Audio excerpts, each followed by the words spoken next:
Welcome everybody, Drake Hawkins with you, and today we're starting a brand new series on the channel.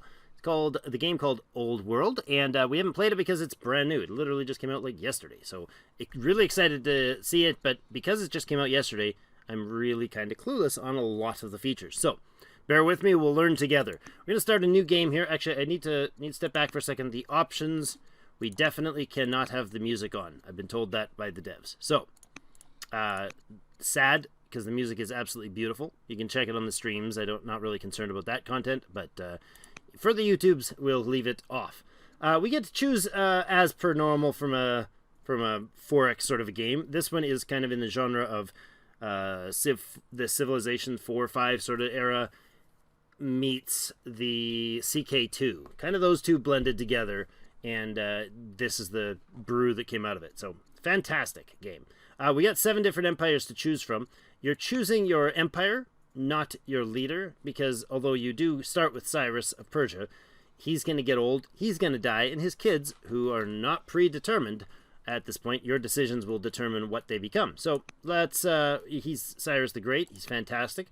I guess. I don't know too much about it. He's got 4 families in his empire that he gets to choose from. This one is a statesman. We'll learn about that. We have the clerics, so we could found a religion. Good probability that it might go that direction, because I haven't explored any of that. And then we have 2. You get the hunters and the raiders, or riders rather, not raiders. Hunters and riders. So these guys are basically a bow focused, I guess. Yep, bow focused ranged units, and these guys are mounted focused units. If you want to see any more details of this stuff, you just click middle mouse, and you can get pop-ups within pop-ups. So anyways, they got 2 specialist units that are both mounted riders, and we start with technologies of ironworking, trapping, and animal husbandry. And we can only guess at what all that is, because we'll see when we get in there. We got simple setup or advanced setup. I went to the advanced setup here. I like that it keeps this. It doesn't reset everything the moment you go back to the menu. I think it keeps it from every game to the next, and you have to reset it every time. But we're going to go with an inland sea style map. So this is a map script versus a use a specific map. This is going to randomly generate a map set on a particular type of rules. We're familiar with that from most of the Civ style games. We're going with a huge size and difficulty level. This basically affects how much resources you start with, how much your cities generate per turn by default, and how good your capital is, as well as how much discontent all your cities gain every year, which is a turn. A turn is a year in the game. So we're going to go with strong. It's kind of middle of the road. Fledgling determines the starting size of all cities, ours and or all empires, ours and the others, but might not. Might just be us. It might just be them. I'm not 100% sure. The mortality, you can set it to lengthy, so your people live longer. Less issues with, crew dying off and having to replace them. Everyone lives to a nice ripe old age. Or just characters don't frequently die young, which is what we're going with. Or we could go realistic, being nasty, brutish, and short. I guess that was the case back then. Probably. Also, we are going with strong barbarians. I skipped the other one for a second here. But higher raiding chance, and they're a little more mobile when they do raid. We are Persia, and we have 6 opponents. So I wanted to go with 6 opponents so that we have all 7 of the potential large empires. There's going to be other little small factions and, straight up barbarians. As well as this one. This last thing here is the succession. I did a bit of reading. Apparently the ancient Persians were very much gender rights equal for both male and female. So I thought that kind of fits. I didn't find specifically, and somebody will correct me, and there'll be plenty of discussion, I'm sure, about this in the comments, but and on the Discord. But as far as I know, the Persians in the time of Cyrus the Great were very gender neutral as far as the inheritance and or legal status of women and men. So we're going to go with that. It seems to fit them. I might, if I played Rome, for instance, I would definitely want to go with agnatic, because I think, from what I understand, the Romans effectively had the laws that only allowed, at least initially, only allowed males to hold the throne. I thought I just changed it. Anyways, starting the game. Let's go. Old World. Lumber mills built adjacent to camps gain increased wood output. The hunters. Oh, really? Adjacent to camps. Oh, that's interesting. And I know pastures built adjacent to farms increase the productivity of the farms. It's a very complex game, but look at how pretty it is. Are those the crabs? Mine? No, that's the other guys. We got something up here that looks like some sort of sea urchin shellfish. Dies, okay. What do we got here? Ram, sheep. They're cute. I like the art. It's really beautiful. Oh, the little flowy river. Pardon me. Horses. That's important for the great here, I'm pretty sure. We got more sheep here. Now, sheep are pasture, which is related to us. I think we have some sort of bonus for that, right? Maybe? Persia? I think that's a thing. I read it somewhere. We'll find out. Might be a leader trait or a city trait. I thought that was a volcano at first, but it isn't. Meher Mountain? Sure. I love the labels all over the map. It's beautiful. If you zoom out, you can actually see, like, these are not just randoms. These are specifically, there is a real mountain here in the map if you explored that way. It's awesome. We are also, looks like, are we in it, like, we're dead in a corner of the map. Okay. There's a map button here, right? Where's the map button? I don't know. Oh, there. Is that it? Map overview. Oh, yeah. There's our map, guys. That is decent size. This is called huge, though. Seems a little less than huge. All right. I thought it was huge. Did I put it right? Yeah, I did. That's probably fine. All right, there's our map. Now, first big decision to make for right on turn 1, and by turn 1 I mean year 1. This game does not progress like your standard Civ through decades and centuries in the first few turns, and all of a sudden you got Gandhi dropping nukes in your city when you're still running around with swords and spears. So, this, you may have a similar effect, but it won't be nukes. The game stays in effectively the ancient and classical era. Each turn is 1 year. So your kids, your kids are going to need what is it? I don't know, 12, 18, 20, something like that turns or years before they actually become adults and can function as so. Your king will marry, and each year there's a chance that if he marries, he or she marries, that he or she will have babies, and they can become your inheritance. All that fun. So let's look at the big important job today. Founding our first city. These little tiles here are actually called urban. Any tile that has the tag urban, you can see on the bottom right. I'm mousing over there. Any tile that has the tag urban, I think, is a spot that you can settle the city. Having said that, when I settle in any of this cluster, all of these urban become part of the city. So the area of effect of my city, basically the area that I can initially work, is 2 tiles out, effectively, for most cases, 2 tiles out from the settler itself, and any tile that is at least one tile outside of, or has to be 1 tile outside of these urban spots. So in this case, this is like 3 or 4 tiles out of my range, but it's affected by this one. So that's interesting. Each of the placements can make a big difference. If we go, for instance, here, we'll have access to these 3 tiles along here, plus this, crabs resource down here for nets. If we, however, go up this way, we won't get those, but we will get access to, looks like this sheep tile up here. If we go over here, we get more off into the hills this way. But I think the one to the south is probably our best bet. Now, I know for sure that if we build in here, there's ways to kind of culture bomb the area. So maybe that's an important feature too. So could we possibly get up to that? I think so. All right, well, I think we'll settle on the river. Now, generally, Civ-style games, you move your settler the first turn, you're sacrificing an entire turn's productivity, right? Because you got to move them, and then you settle the next turn. Not in this case. We have 8 orders. This unit has a fatigue bar. You can see on here, it's got these 3 dots, 3 more moves. This settler-style units can move 3, so this would be, let's see, where would be a max move? In his case, each tile is a move. Okay, because he's got really bad mobility, I guess. Yeah, base movement of 2, so he might be able to make it up to here in his first move. Maybe. For some reason, he's not showing me the movement thing. Okay, he can only move on to there effectively. Gotcha. So we can move him, and that'll use up some orders. Everything we do is consumes orders. Building a city does, moving a unit, activating, a builder on a tile, moving said builder, all those things affect them, and we can increase their mobility in various different ways. We'll see in the future. I think we're going to settle this tile right here, so we can right-click him to move. And now we've used up one of our orders. We have 7 left, but he has used up one of his fatigue points. If we used up the other 2, he would then no longer be able to do his action. So let's go ahead and settle the city here. Except for that's not it. We have a choice of 4 others, the 4 families that we mentioned at the beginning. Each of them could be assigned as the seat. This could be assigned as the seat of their family.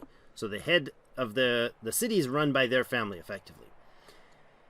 Politically, I guess, is the way to describe that. Now, the seat is, in this case, is also going to be the capital of our empire. So we've got to kind of choose really wisely. I like the idea of looking into the effect of the religion, and it'll help reduce discontent in the place. Which, if I middle mouse button, we can mouse over these. So, yeah, we would have reduced discontent in the cities. We'd have gained civics by 2 in all cities. It's not just the ones that are following this guy. This is all of our cities in the empire. The family seat, however, would also be able to produce monasteries, temples, and cathedrals, like we talked about before, and on seat founding. So when you first place a first city that is associated with that family, you get this, found a religion. Okay, we could do that, which is probably the way I'm leaning. We will get to found the others, but it looks like, according to this, max families of 0 of 3, looks like we kind of have to pick 3 of them, and we can only support 3 of them. We can't bring the 4th family in, so I'm not sure. The statesmen are going to give us more turns from any city. So every city that we settle would give us an extra, well, not turns, sorry, orders per year. That's a big deal. As the family's opinion level increases, I'm not really sure how that plays out, what an opinion level is exactly. It's not mouse overable, but anyways, that increases the civics. We gain a treasury. That is a project that seems like also a building. We'll see. The decree is a straight-up project. Yeah, this is a project building, I guess, because it looks very different in its mouse over. Anyways, we also get a bunch of civic to start. That's enough to found an entire law and or a religious event change. So that's a pretty big deal. Opinion preferences. Leader or heir plus 40. Missing pearls. Minus 10 per city. Really? They want pearls? That's their thing? Missing incense. Oh my goodness. Okay. Each family type requests a different thing. Oh, really? The hunters want to have furs as a luxury. Huh. This is so deep, guys. This game is crazy deep. We're just on turn 1 trying to pick our city. This is crazy. We do have these hunters which are also give a bonus to nets. Oh, that might be a really good choice to settle. I was absolutely certain about settling the religion first. But I'm changing my mind very quickly. Unlocks the hunt. Gain 50 metal, that's actually iron. Resource, 50 trees, 50 stone.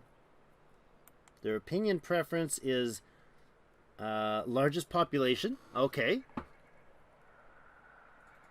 They don't like it. Oh, this is so deep. I didn't realize this. Okay, so they'll get upset at us if the leader of our empire is not an adult. They really don't like kids in charge. They really don't like that. You'll be in trouble with them. Largest population. If their city is also the largest population city, they'll like you. Currently, not having furs is going to upset them. For each city that doesn't have furs, that's how I understand that. Slavery is doesn't make them. They don't like slavery. They like freedom. They like exploration, and they like cities with dualism. What is dualism? Let's find out. Theology, cathedral, -2 unrest per religion. Oh, so having multiple religions. Interesting. I think we're going to go with the hunters because of the coast thing. Let's do that. Let's make that happen. Make the decision. Kablooey. Orders. We're going to run through all of these tutorial things as they happen. Some sparkly stuff in the background here. Lots happening. A bit of extra reading this episode, but I think it'll be important for everybody, myself included, who's learning as we go. Orders are an important feature of old world units. Can move multiple times each turn, but like I was saying, but each move consumes an orders. Other actions such as attacking building will consume orders as well. Okay, the remaining orders can be seen in the lower left, right here. We recommend that you first get your worker building to improve things. Got it. Thank you. Our worker looks like this guy right here. There he is. Workers build improvements in your city. Rural improvements such as farms and mines. Gather resources. Urban improvements such as barracks and shrines. Provide training and culture. That's what this symbol is. There's a few questions about what this symbol looks like. To me, it looks like a classic Greek pillar. Was the attempt of that. I think that's what they were going for. Could be wrong.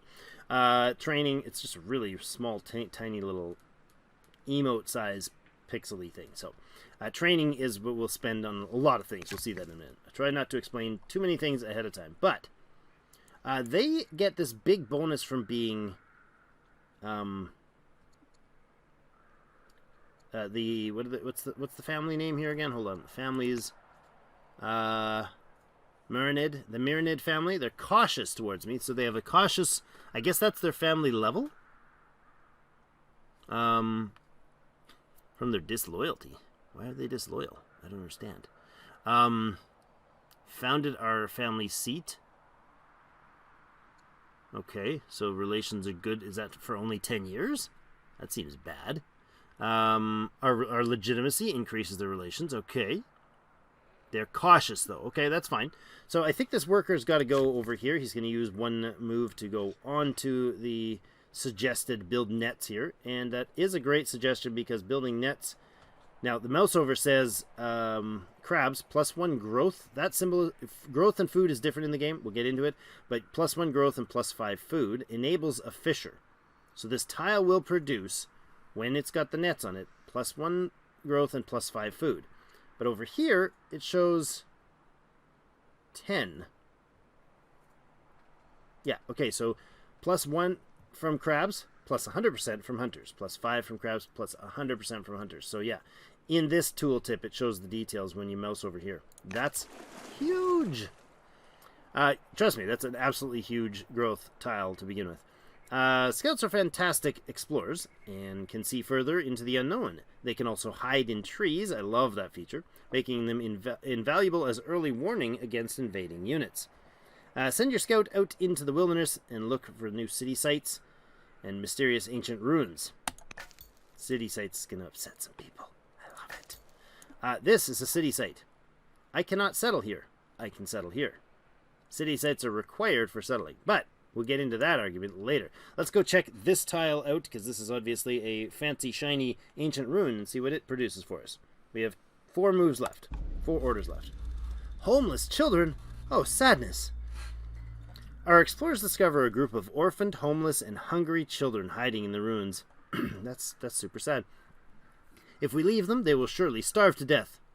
But our cities are on the verge of overcrowding. I feel like that's not accurate, because we just got started. Events. There's like 1,000 events in the game, guys. 1,000! That's crazy. There's room in our caravan for either salvaged stone or passengers. Aha!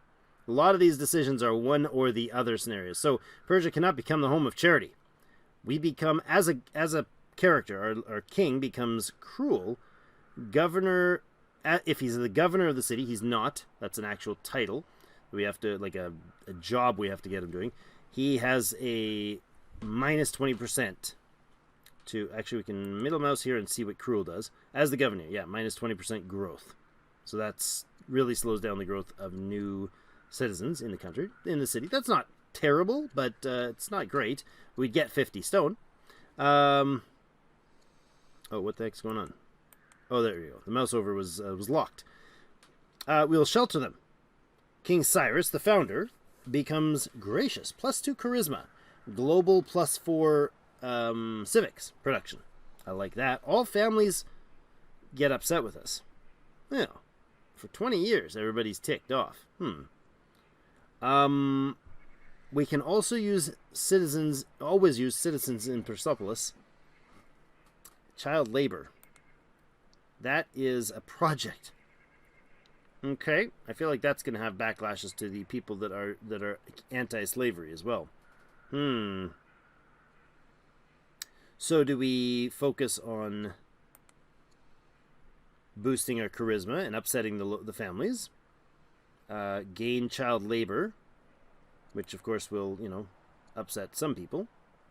But it'll produce more... What's that called? More training in the city. Okay, yeah. Or we could just grab a hunk of stone and become cruel. I think we shelter them. Because I don't think child labor is going to... Well, slavery and child labor, are they the same thing?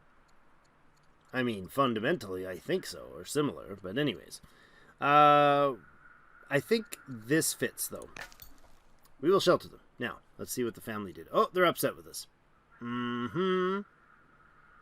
Overcrowded our cities with children. For 20 years, they're going to be upset with us. In 10, they're going to be really upset. We got to find them some fur. They might not have been the super best choice to begin with. We don't get fur from this resource, do we? Nope. Doesn't look like it.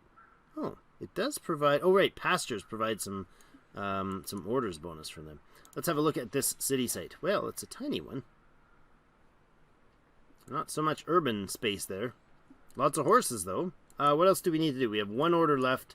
The military guy we could move. I think we'll keep our scout doing the moving. Let's run way down here. Oh, hello. We found our first barbarians. Gotcha. Okay. There's a barbarian hovel. They look like they've got some ranged units. Yeah, they got a skirmisher with a range of 2, it shows there. All right. Well, that's not great. That's the end of year 1. The end of... Whoa, lightning storm off on the side. I love it. Okay, that's the end of year 1. We found a city site, and we found some children, and the local Marinid family is not happy with us about it. Great. Off to a grand start, aren't we? Orders are an important feature of the world. Of Old World, rather. Units can move multiple times each turn. I think we already talked through that. Good. Oh, that was... Did I click on this? No. Research. Choose research. So we're apparently not done year 1 yet. We have to pick our research that's going to be 12 per turn science. And these each take... How much? Shows 0 of 80. Okay, so divide that out. We got 7 years to finish them. Shrines. If we're going to go religious-y. Granary for food production or lumber cost. Oh, adjacent farms get adjacency of plus 50%. Okay. Those are tile projects. The treasury, which would produce money and later culture. I think we'll go with the suggested or the recommended shrines. They're a culture boost. Let's see where that takes us. End of the year. There's so much in this first year. It's crazy. Okay, so before we do the scout, what's going on at home? We got our slingers here, ranged unit. They can fire from 2 or more tiles, allowing them to be efficient use of orders in combat.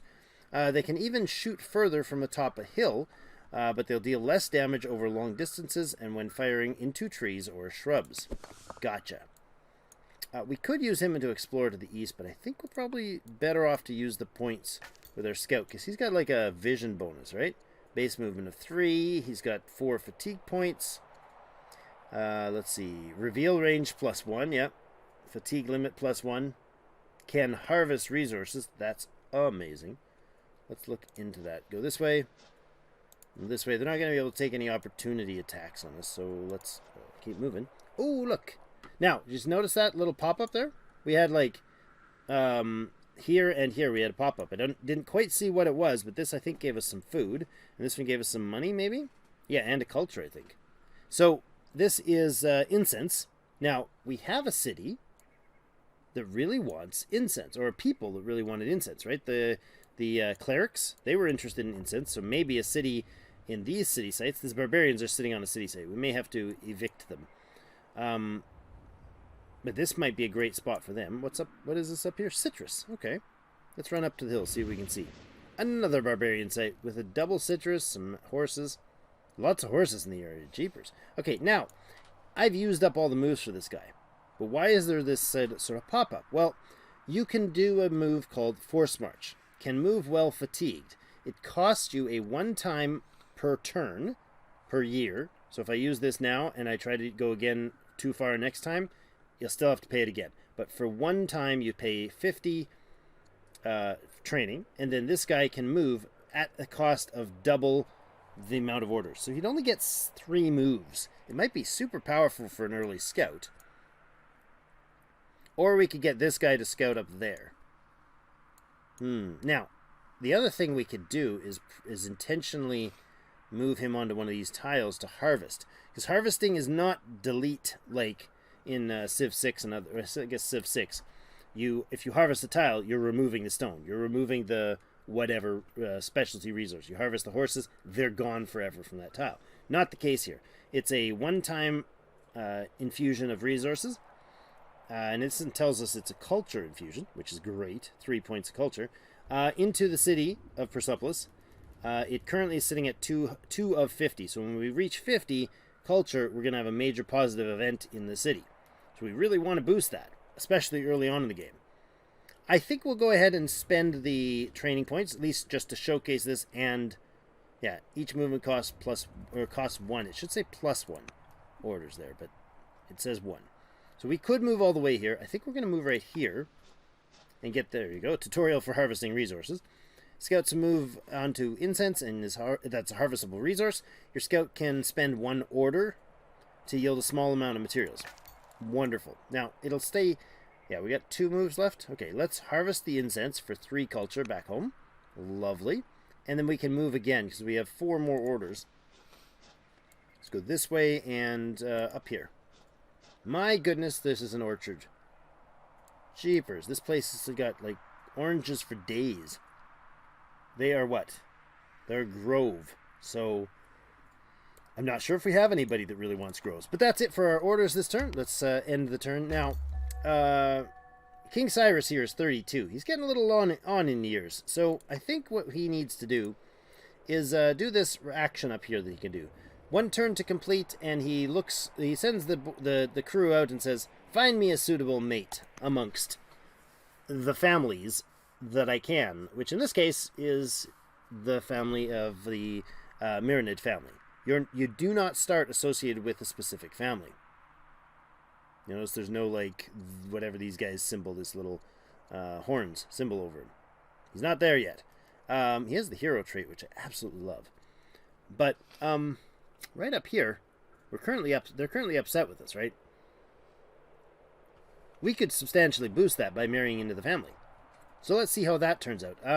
We have 10 moves left. I think our scout needs to keep going. I kind of don't feel like it's urgent to move these guys, but on the other hand, on second thought, we have 1 year left to finish the production of the nets there, so that's not urgent right now. We can spend the 3 moves here to get relatively close to this barbarian camp, and maybe our scout can do a bit of roundabout behind them, scouting and looking. Oh, there we go. 2 culture and a coin from that, and 4 coin or whatever it was. That's pretty good. Let's go up here and see what we can see. Ah, the edge of the map. That's what we can see, because we looked at the thing before, and we know we are in the right-hand side of the map. So that is the actual extreme edge of the map now. I like that it's got a specific, it's not a rollover, wrap-over map. This isn't the whole world. This is the known world, as we would say. I think we go up. No. We have a chance to harvest here. So let's do some more culture harvesting there. Oh, hello. Look at that. Nice. And so we're going to go onto that tile. Carved wall. Our troops discover a towering wall depicting images and carvings belonging to an ancient civilization with an impeccable record of their laws. Our general wants to preserve such findings. We don't actually have a general. Shh. What do you advise? Advise? Advice? I command. Bring the wall to Persepolis. This would give us 20 culture hit. One time, 20 culture hit in the city, and I become steadfast. More damage versus barbarians as the general. That all sounds fantastic. I'm glad we have such wise generals. I highly value their service. We acquire aristocracy. We get a technology for free, or a big boost to culture, and Mr. Kingface becomes super steadfast. So really good versus barbarians when he's the general. I'm planning to make him general, and we've got 2 barbarian camps. One or more that's sitting on a camp. I think we have to go with this one. I command, not advise. 2 more moves. Let's go here. Oh, no, he's fatigued. He can't move him. Okay, so we're not going to move him. Now, we could rush move this guy. I don't feel like that's a great idea. We can't promote him, which we'll look at later. We can't promote him because... Why? Oh, because he's already moved. Got it. Okay. I think we just end the turns. We don't need to use those turns. Unit fatigue tutorial. Excellent. Used up all the moves. We could force march them. I'm not going to. We talked about that. Thank you. Thank you very much, sir. Did we not have the marriage thing yet? Or is that at the next turn? I guess that's next turn. There we go. Marriage offer. Family marriage offer. New marriage proposal from the from the hunters has arrived for King Cyrus the founder. What is your answer? Now, we got 2. We could say no thanks. Or we could pick one of these 2. And this is going to determine who our queen consort is. And a big difference between what they're able to provide for the kingdom. We're 33. The one is 21. The other is 21. Not a big deal. Either way. If one's like really old, it may not be great. Because if he is like 33 and we find somebody who's late 30s, we may have a harder chance of actually birthing. I don't know if that's a mechanic, but it makes sense to me. Thematically, it does make sense. So we could choose the tactician here, who's a tactician and romantic. Courage of 2, charisma 1, wisdom of 2. So more civics, more training, and more science. Dowry will be 25, will give us 25 food. Okay. The other one has a higher dowry, which probably means less, yeah, it's a negative courage, so there's kind of a lesser character. So if you want to pay a little more, I might marry this one instead. I see. Leader mission to adopt a child. Interesting. Use legitimacy by orders. Use legitimacy to buy orders plus 2 per war. Scouts always hidden. That sounds interesting. Scouts always being hidden is good. The other option up here is the tactician. Plus 1 reveal range as the leader. Now, this will not be the leader. So none of those actually apply. None of these rules apply as leader because this is going to be our queen consort. Now, I guess if we died, would she become in charge? Maybe. Probably not. Our kids would, of course, if we had kids by then. But if, she's offs us before then. It can happen. Outside borders, all units, critical chance plus 10%. No extra unit consumption cost when outside borders. Sorry, I misunderstood that. No extra unit consumption cost when outside borders. All units, critical chance plus 10%. Can serve as general spymaster plus 2 courage plus 2 wisdom. So this bonus we don't get. We could make them a general. They get courage and wisdom. They got a point of charisma from being romantic. Okay. I think that's better than the other one. It's important decisions. Our scheming spymaster. The scheming spymaster type. Yeah, maybe not.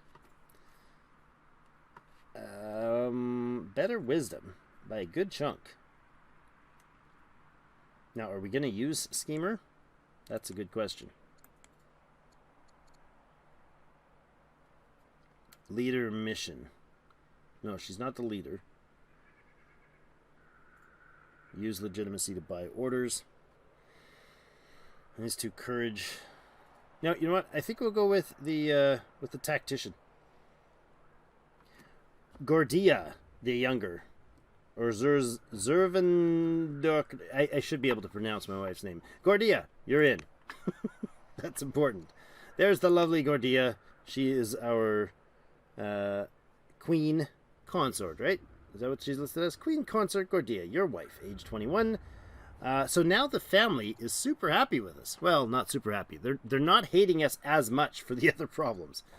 We'll see how that turns out. She is that's the tactician icon. I see. And his is a lion, the hero. Cool. Okay, well, tutorial for marriage. Oh, that was quick. That's all you get, really, guys. This is real life here. Your tutorial just flashes before your eyes. Vows done, you're done. You don't know what you got yourself into. I think that was a very good feature. Maybe slight glitches. All right, build another net. That's totally a must-do. Now, vitally important here before we end this turn is if we go into the city and look at this. Come on, into the city. Kind of careful where you click, because things are a little weird early on. This is our city. Our first look at the city. I want to do this before we end this video, because there's kind of 3 different resources happening here. 3 different kind of progressions going on as well. We could have a settler. What are citizens? All sorts of things happening here. So we have a citizen in this city, right? This citizen is giving us 0.1 per year of orders. Pretty much nothing. He's costing us, this means +4 maintenance. Can I mouse over that? Yes, +4 maintenance. Decrease the amount of money income the city generates. Maintenance can be reduced by connecting the city to your capital. Well, this is the capital. This citizen costs us 4 to maintain. He also costs us 2 food to feed. What does he do for us? You see it right there. 0.1 orders per year. So basically nothing. He's sitting around in town, chilling out. We could send him to do some useful work. Like you would see in a Civ game, all these tiles could have like somebody working on them. Well, in this case, they have to have had an improvement built on them. Rural or urban. And in this case, we have a fisher that we can build here, the fisher specialist. This would actually be crazy valuable, because this is going to jump the growth of the city by 2. It's going to jump the food production by 10. It's already through the roof. And with just this place is already making 12 food. 14.4 growth, 12 food, a growth rate total of 8.5 in our food stockpiles. It's wild how good this little start is. But if we put a fisherman in there, he's now going to get 2 more growth and 10 more food per year. And because he's a rural citizen that is specialized, so any person you put on any tile that's considered rural, not one of these 5 basically, we get a +1 science per year. Now, I was listening to Quill's stream about this with this game when it first came out, like a day or 2 ago. And he was a little confused. Why are these rural specialist things happening? But remember, this is the classical ancient era. What did knowledge and science come from? It wasn't the average upgrade and change in society didn't happen because scholars sat in big marble tables and talked about things. Fishermen upgraded fishing technologies. Farmers learned how to farm better. Pastures were run by people who were herdsmen, and they mastered the art, right? And that is what I think this is trying to reflect. And to me, that is absolutely brilliant. So any specialist you put in a rural area is going to give you more science. Also, when he's established, see that, if I can click middle mouse, there you go, spreads borders. I love that middle mouse click thing. That's so huge. Spreads borders. So I think this is a culture bomb. That's how I understand that. So this tile would become part of our border, I guess. Costs 1 citizen, costs 20 food upon completion, and building it is 80 civics. Now, our city is generating 8 civics right now. I don't know where the breakdown of that. Oh, it's just the base of 8. Okay, our city generates 8 civics. We haven't done anything to improve that. So it's going to take 10 years for the city to put him to work there. But once they do, massive boost of food, massive boost of growth, and more science. To me, that sounds in every way the best thing we could possibly do. So let's do that. And after that long explanation, we'll do a couple more details here on the city before we pop out of it. Now, you see the city is producing a settler right now. Notice how we have a growth of 14.4. We need to accumulate 100 growth to get the city to grow. Right now we're producing a total of 0. Because all of that, this growth, is what's consumed to determine how long it takes to make these character types, or these unit types, or buildings, or whatever. Training is what you use your city's training, not your growth or your civics, to produce warriors and slingers. It makes sense. It's so beautiful. Civics for festivals. Use civics to do the hunt or the council, right? So our culture is going to continue to grow based on whatever income it has, but our growth is not going to happen to actually gain another citizen until we let it happen by not doing one of these 4 things. So you don't want it to just grow like in Civ. Oh, a bigger city is always more powerful. Yeah, if you're like we said before, if your citizens are sitting around, probably not more powerful. They're sitting around doing nothing. If they're fishermen, super awesome. That's my take on this. So we want to make sure that we let our settlers do, grow and then let the city grow and then kind of get back to doing something that consumes these so we don't just have runaway population problems. All right? Because we will starve them out if we're not producing enough food, although we have 1 billion food. This one is the discontent. Right now we are growing at 2. Right, because we didn't choose the religious guys, so we didn't get a negative for that. So in 48 years, we're going to have a discontentment happen.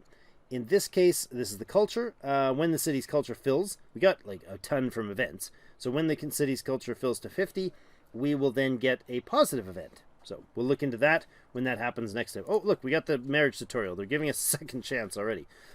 Excellent. We've accepted a marriage proposal for a member of let me try that again. You've accepted a marriage proposal for a member of your family. Marriages are a useful diplomatic tool for forming bonds with your family, with other families, tribes, and nations. They also allow your family to continue their line with legitimate heirs that will be who will be eligible to take over when you are gone. Great, I'll do that. Next unit, we have 9 orders left. Let's keep this scout happening here. One more move here. Okay, this is a fairly... Oh, nice. This is a very widespread city. Now, it's not on a river, so it may not be epic for food, and it won't be automatically connected to our capital unless we have some sort of political thing going on there. I think the mounted, not the hunters, what are they called? The riders gave us that feature, so... If this is a rider city, maybe we give this to the riders, because there's horses here and it's open prairies, then they would become connected to the city? Question mark? Okay, now, we'll look into that, but we have 7 moves left. I'm going to say that we want to attack this guy. We have these slingers here, but we could promote them. Now, slingers do gain, every unit gains experience from doing various things, like attacking and whatnot. In this case, the slinger is going to gain XP when he fights, when he attacks somebody. We can, however, use training resource to automatically purchase the 100 points needed for training. Now, if we had gained some level through combat, or some experience through combat, this number would be reduced. So if you gain 10 experience, it would only cost us 90 to do that. So that's pretty fantastic. Now, you also, again, multiple choices that are one-ofs. We won't get to do Combat 1, as far as I understand, and all of these as we level up. We'll have different kind of branching choices to be made. This would be what? Combat promote +5 strength. Okay, makes sense. Attacking into urban, +25% if we're besieging. So this is an urban tile. Yes, it is. Okay, the barbarian. So anytime we're attacking there, it's going to give us a boost. I like that. 10% versus infantry. I don't know if these guys are classed as infantry or what. They're slingers. Barbarians. I don't know. Fierce. That's versus infantry versus mounted. I think we have to do the slinger burst, attacking into urban. Now, if we were being attacked, if we were standing in our city and the enemy comes and stands here, we're still attacking into urban. If he's out here, we're attacking from an urban, so we don't get the boost for that. But I think we'll promote him with the besieger. Aha, the slinger. Oh, we are way over time. Okay, this slinger has been hard at work training for battle, and they're ready to take orders. Will you take the role of general and lead them? Yes, I belong in the field of battle. So he becomes a slinger, a general, which we actually do want to do. No, I'm needed in the capital. Okay. Yeah, I totally want to become the slinger, the boss. Now, I hope that doesn't affect my ability to make babies, but we'll see. We'll find out soon. Now, we could promote him again, because we have the points. Oh, no, we only have 195 right now. So we don't have the training points till next turn. What is this? Bloodthirsty. Oh, the question mark probably, like, yeah, it's probably because early access hasn't given an icon yet. Okay, so we could train him further into defender. We could do damage versus damaged units +10%. Oh, interesting. Oh, okay. Herbalist, so he actually, the healing action, so that's done inside your territory. You can heal only inside your territory. Healing action will give you a boost of 2. I think it defaults at 5, so a little bit quicker healing. Not overpowered, but infantry bonus. I think that would be nice. Maybe we go that direction. We may not train him right away. We may let him kind of gain some experience otherwise. All right, I like that. So that's that. Let's see the end. We can't move him right now because he just did an order, right? tutorial unit on cooldown. Okay, your slinger is on cooldown, can't move. So we had fatigue points left. He still has 5 fatigue points. He could move, but he's already done a kind of a locking action, if we think of it that way.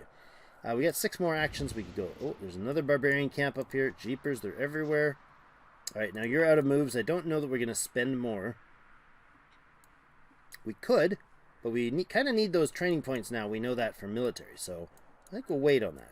Well, that unit on cooldown. Yeah, I know. I saw that. Oh, I didn't click the end button. Gotcha. We could end the year here, but I think we're going to end the episode here. It is year 4. We haven't done a heck of a lot.